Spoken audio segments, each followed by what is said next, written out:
You know that Christmas song you hear a lot where it's like, it's that time of year. My assistant said I wouldn't be brave enough to do that. When blah, blah, blah, blah. Okay, we're having a similar thing right now, but it's that time of year where everyone gets divorced. They're so over each other. They want to say, I hate you. I want to buy my own house. Yeah, I really did that. Sammy said I wouldn't. Anyways, okay guys, so why am I singing about divorce? Well, first of all, I should never do that again. So we all agreed on that. Because it's nonstop right now. Seriously, I am getting like every single day, I open up an application and it says separated. And as a lender for us, whenever we see that, we go, oh no. And it's not because we're mourning your marriage. We really aren't that deep or thoughtful. It's literally because you cannot get a house when you're separating unless you have, there's different rules. So let me go into that, okay? So first of all, there's different types of states. There's community property states and not community property states. If it's a community property state, California is a great example. In order to buy a house while you're getting divorced, if you're doing a conventional loan, you have to have a signed marital separation agreement that's been entered into court, okay?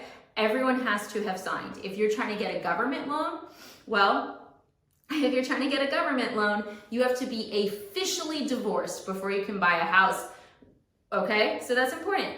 If you're in a state that is not a community property state, we still need that signed marital separation agreement, also known as the division of assets. Now, assets and liabilities, and also, here's the thing. So why?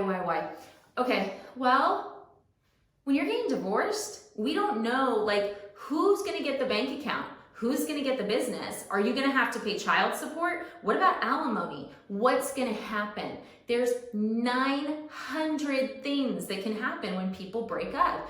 And until we know how those assets are going to be divided, until we know if you're going to be on the hook for any spousal support or child support, we can't do anything. And if you're like, oh no, they make more than me, doesn't matter. I literally cannot do anything because I cannot go to the end investor in good faith and say that your application is accurate.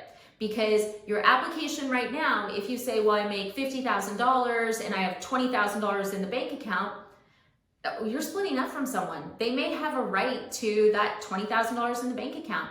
They may have a right to your future income. So it's really, really important that as much as, and I mean, here's the thing, when you go through divorce, it's horrible, right? Even if it's amicable, you're still gonna have dark moments. It's impossible not to.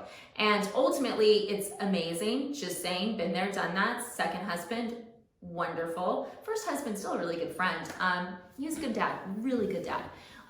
But you know, divorces get dark. And if they say to you right now, oh, I'm not gonna go after your income. Oh, I promise I don't want the checking account. They may change their mind in a month. So until you have that stuff in writing, it means nothing. And as a lender, I can't touch it. So it's really important to know that if you guys are thinking, oh, I'm gonna leave Bob and I'm gonna buy a house, you need to make sure you've divided your assets and really cleaned up your paperwork before you get into a new situation.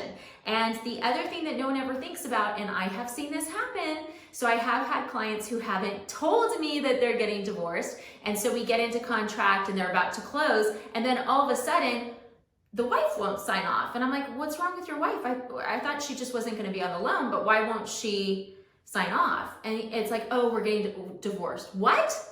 Yeah, and the wife is holding it as leverage. So she basically said to the guy, yeah, go buy a house, honey. Yeah, it's okay, you're leaving me for Betsy and you wanna buy a house? You guys will be so happy there. And then they get to closing and she has to sign off so he can move forward. And she's like, no, I want another $100,000 if you want your house with Betsy, right? Do you want that happening to you? Do you want your ex being able to use a house as leverage? And look, there's a lot of lenders that would be like, oh yeah, we'll just, shh. You can't do it, guys. You just can't, because even if the lender didn't find out, you're giving this other person leverage. And if you're getting divorced from them, why would you want them to have leverage over you? Usually you're getting divorced because there was something broken there. Like, I don't want anyone having leverage over me at any given time, especially when I'm not their good friend. And divorce not generally a super friendly, huggy-wuggy process, no matter how it may feel the first month. So I hope this has been helpful. If you're getting separated, if you're in the process of divorce, wrap that paperwork up so that when you buy a house, you have a clean slate. Part of moving on to the next step of your life is making sure that all this noise is gone.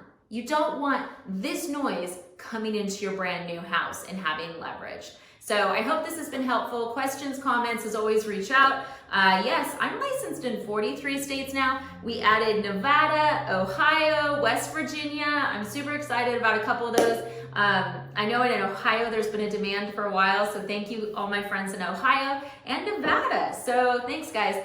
Calendar link if you want to book a